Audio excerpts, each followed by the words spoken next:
Hello there. Thank you for joining me. Today we're going to do something a little bit different. It's very exciting, so I want to go ahead and get started so we'll have plenty of time to watch it. I'm going to use acrylic paint.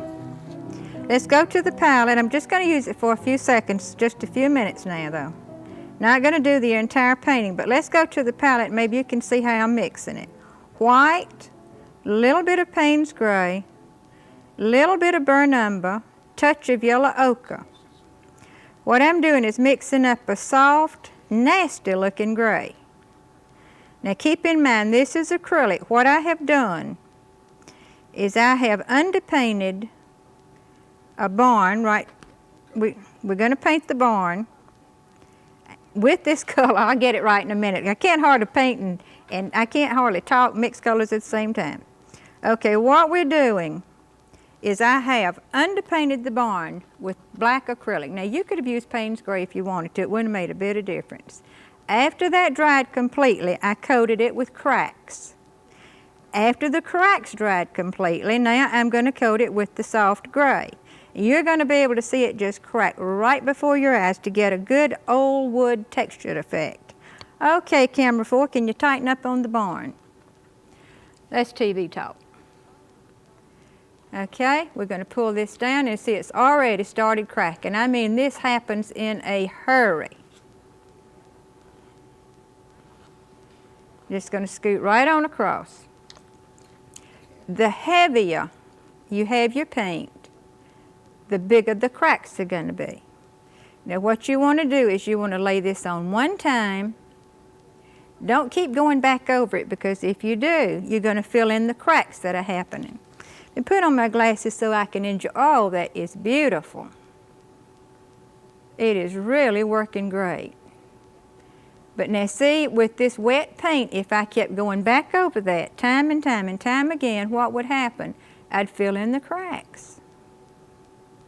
And we just wouldn't want that to happen. We're taking too much time to get this effect. There we go. Now I'm going to touch up this little spot right there just a little bit. Okay, now let me give you just a little word of caution here. Like I said, if I kept going back over it, it would cover up the cracks, and then all of our work would have been in vain. The other thing is a possibility that it might pull your paint off the canvas. So put it on one time, leave it, let it dry. If you want to go back and work on it some more after it's dry, have at it. Okay, now, so that I won't get into the acrylic while I'm working with oils, and every time I do this, I end up dipping my brush in acrylic, trying to paint over oils with it, and you know that will not work. Acrylic will not paint over oil. It won't stick. So I'm going to clean it off my palette. Now I'm going to put this brush out of my reach, because I'll reach for that brush again too. Then I'm going to go to the canvas palette. Going to use white. Dip the corner of my brush into my Hansa yellow, and I'm going to start painting in the horizon, right in this area, right up in here. Other work to be done on the barn, but we're going to do that later. We're just going to let it just play and have a good time, cracking all it wants to. Okay, this is our horizon area. Now I'm back with oil paints now.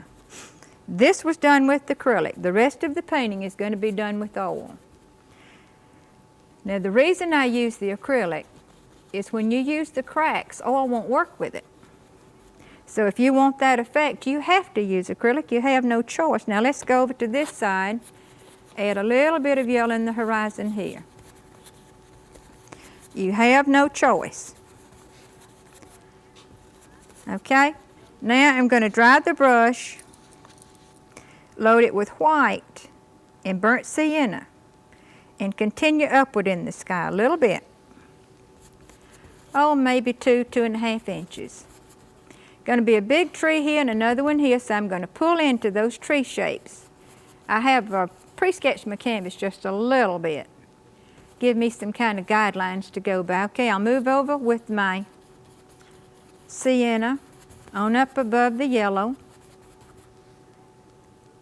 And I'll work back to across the canvas, back over to the right again. Want this color to stretch all the way across.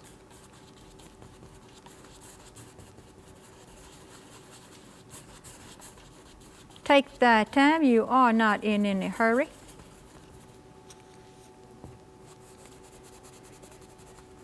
Okay, now this time I'm going to have to wash my brush. I have no choice, because I'm going with blue and white. I'm using cerulean blue. So I just pull off a puddle of white, catch cerulean blue in the corner of the brush. If I get it too blue, I pick up a little more white.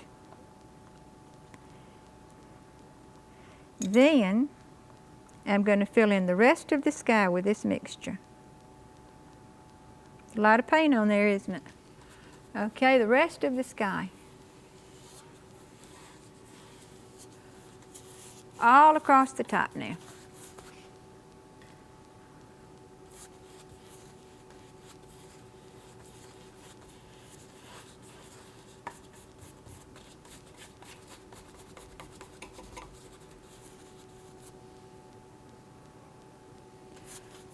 This painting has sort of a late afternoon. In fact, the name of the painting is Now the Day is Over. And you'll be able to see, once we lay some shadows, long shadows over on this side of the canvas, over on the right side of the canvas, underneath some trees, why we named it that. Okay, this sky is a little bit blue for the day's end, isn't it? Going to pick up a touch, just a touch now, of burnt sienna. This is a nice warm day, but it's late.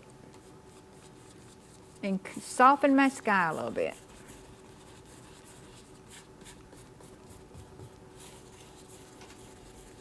In places I'll leave just a real patch of blue showing, real bright patch.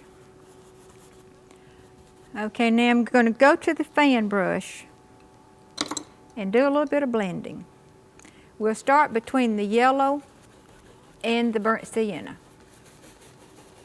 all the way across. Then up into the blue, blend your edges,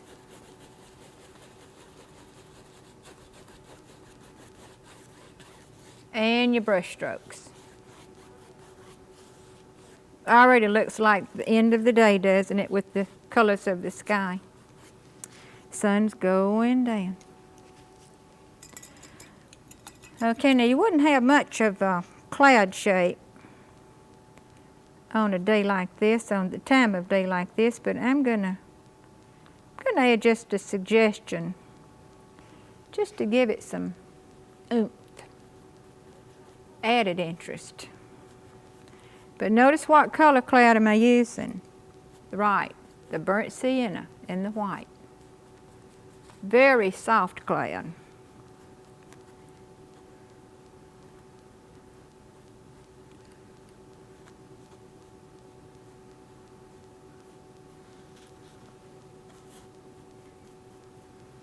So pretty I can hardly stand it. Now I'm going to add some trees. This is my middle ground here. I'm going to add some trees on both sides of the barn and behind the barn. For that I'm using sap green and burnt umber. I'm using sort of a small brush to work in that area, a soft brush. And thinning my paint just a little bit. Let's see, right across here. Kind of get my lines established, and then I can go with the bigger brushes if I want to.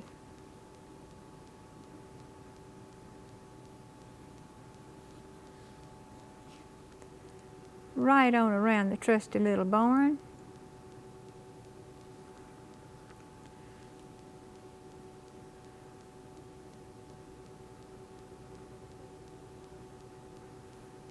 Using my trusty little crooker.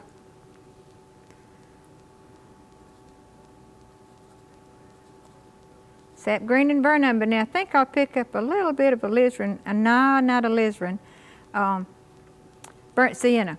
Not using alizarin in this one. I bet that shocked you to death, didn't it?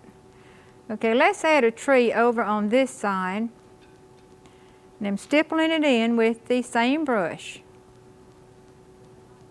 It's going to be 2 trees, kind of a small one. And see, the light almost looks like it's filtering through. That's the sienna doing that. And I'm going to add a little more sap green. Add some darker trees here.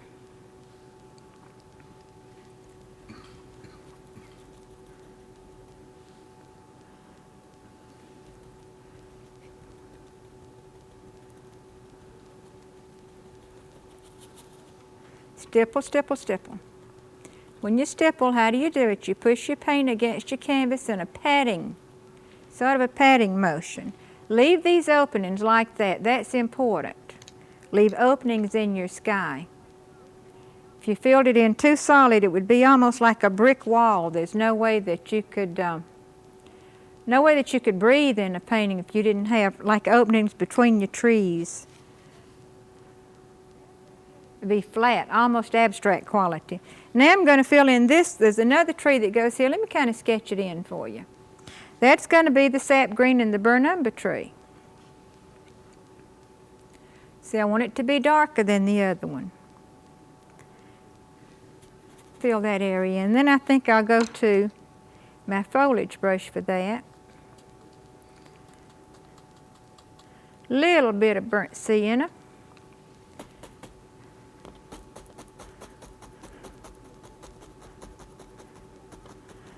When you're doing this, try to keep these shapes irregular, uneven. Let some of the sky show through the edges of the foliage. If you get it too heavy, I know you get tired of hearing me say that, but it's so important. It happens in classes all the time, all the time.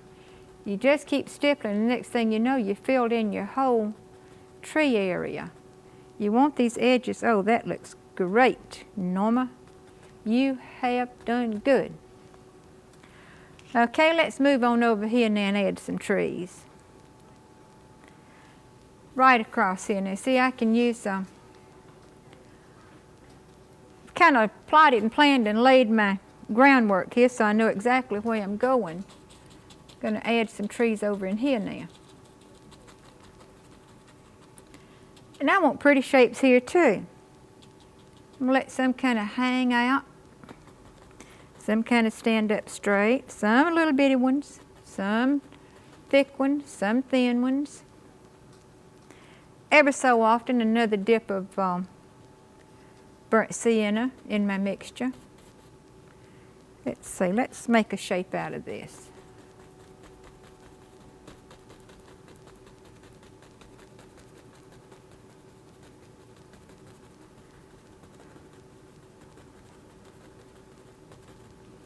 Okay, now how about let's fill in the barn.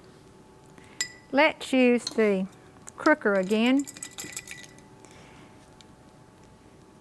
Burnt sienna in white. This is the color that we're going to use on the roof.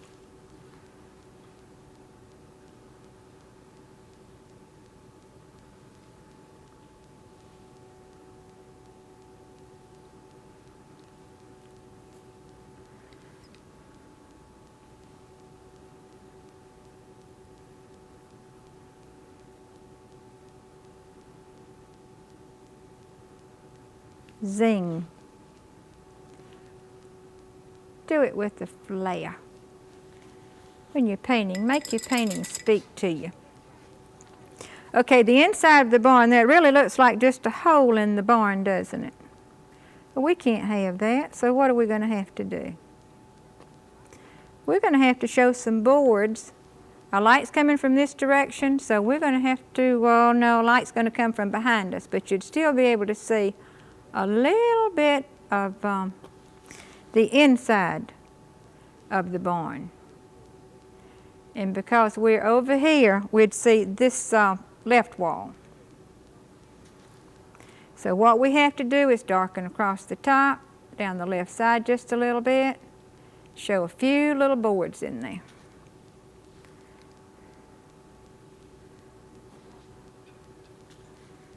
Looks like you could walk right in there, doesn't it?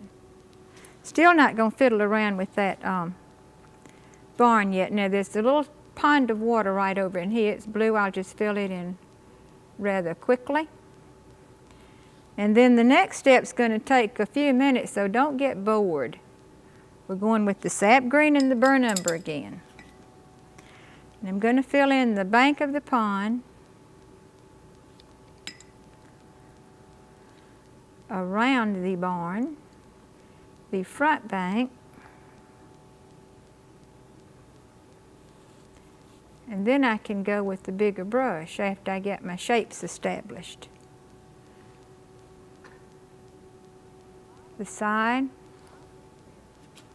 All of this area, with the exception of the path that comes across here, is going to be filled in with the dark pink. And I'm just going to get a bigger brush to do that with. I think I'll use my foliage brush, big foliage brush.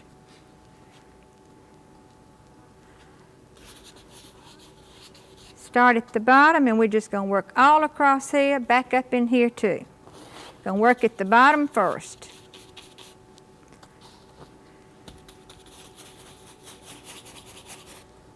Move it, move it. You ought to be able to lose a little weight like this.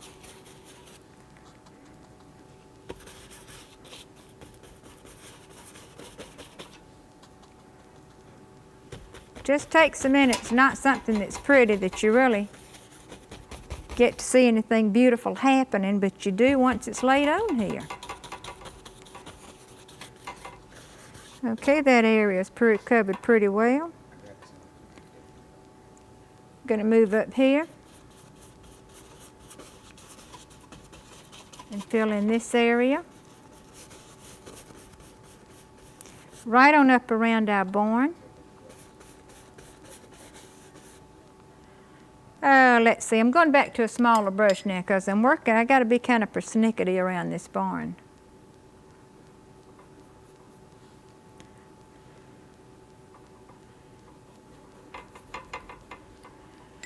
And I'm going to the left side of the barn and finish filling in over here. I don't want to lose my path.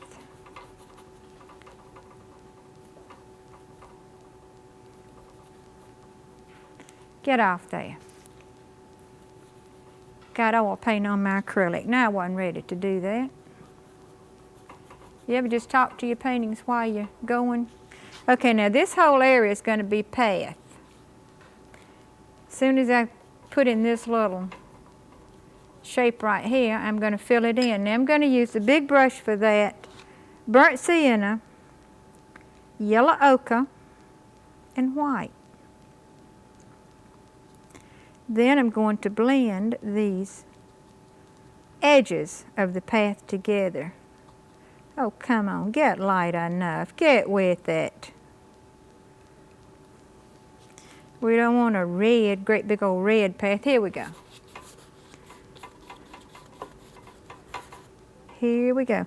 Okay, now can you see how the path is working with the roof of the barn? I know you can. I know you can because I plotted and planned so that you could. All right, now I'm going to smooth the path out into the grassy area. Top of it.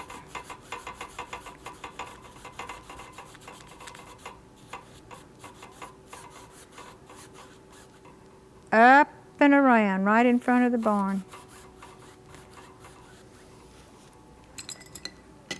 Okay, now the roof should be dry enough now to do a little pretty work on it.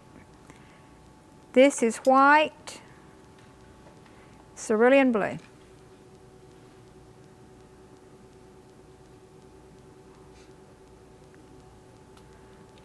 If your edges are a little bit ragged, you've got an added plus there because this is an old barn. And it wouldn't be new looking. Every so often I just have to keep reloading. But I'm using the same colors. There we go, there we go, there we go. There we went, too far over. I'll fix that in just a minute. Okay, the blue and white on your overhang. Blue and white on your ridge roll. Sap green and burnt umber on your trees. Okay, burn number shadow between the top roof and the bottom and soften downward just a little bit. Same thing under the ridge roll.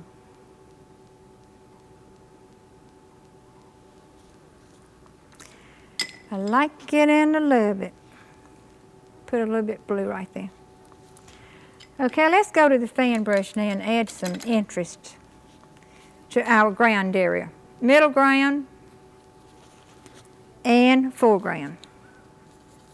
Yellow ochre and a little bit of white. We're going to add some banks now. In front of the pond,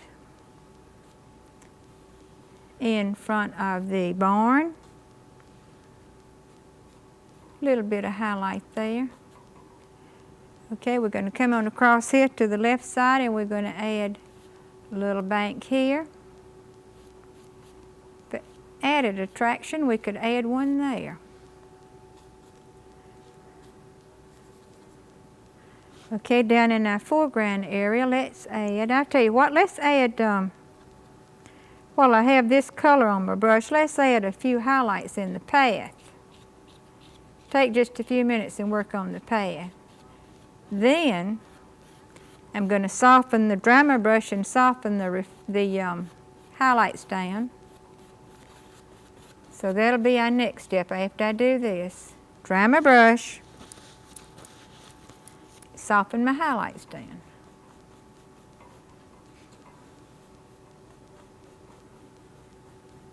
Don't want to lose them, just want to soften.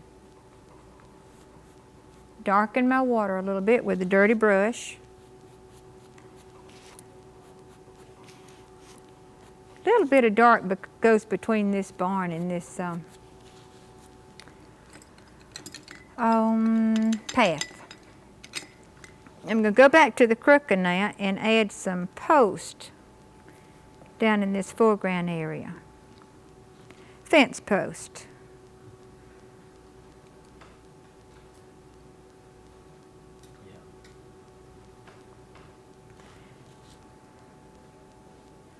Okay, now I'm trying to be ever so careful not to stand them up too straight. Now, although the path is going at this angle, I don't want the post leaning to that angle either. So you just have to kind of feel your way on this. You want some to lean. Okay, now that's not very attractive there because that touched the bottom of the barn. Let's take it up a little bit above the bottom of the barn. Okay, now I'm going to highlight those. I'm using the same brush in white. And just sort of patting my highlight on.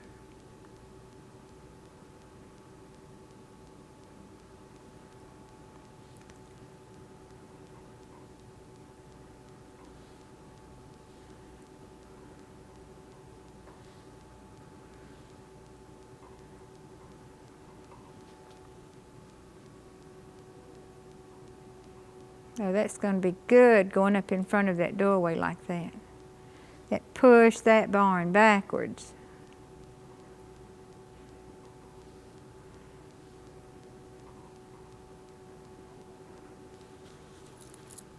How you going to hold those things together? Don't we need some kind of wire or something? I think so, but first I need to soften and get us a middle value between this light and this dark on some of the posts on it. Okay, let's go to the script liner now and hook them together. Hook, hook, hook, hook, hook, hook, hook, hook. Now don't they look like they're just floating away? Next thing you know, they're going to be out of the painting. Let's hold them down with weeds.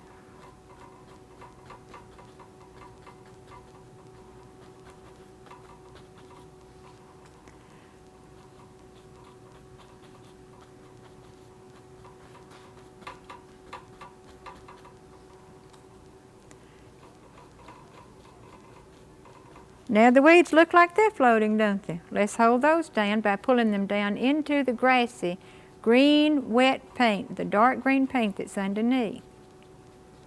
We don't want anything floating away from us here. Okay, now I'm going to go back to the barn just a minute. It's dry enough now, and our light's coming from back in here, and I want to get a little, I want to be able to see that. So I can use oil on this now. And I'm going to use a little yellow ochre to get the effect of the sun catching on the back of that barn.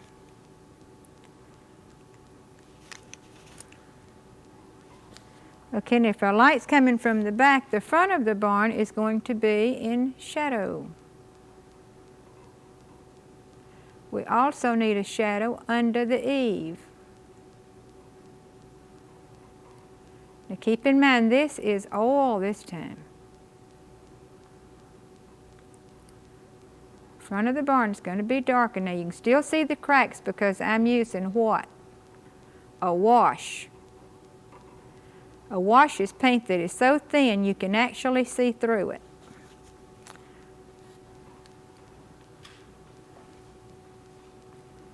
We're going to darken.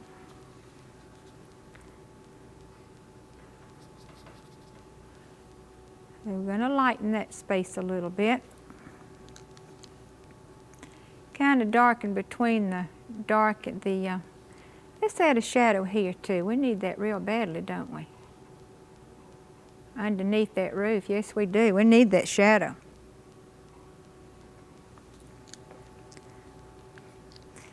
Okay, let's show the corner of the building right here. I just think that looks great. I'm so excited over it, I just don't know what to do. Okay, I want to put a tree right over in here so I can show you the beautiful, long shadows. Okay, I certainly have enjoyed being with you. It's been great. I'll see you next time. Thank you.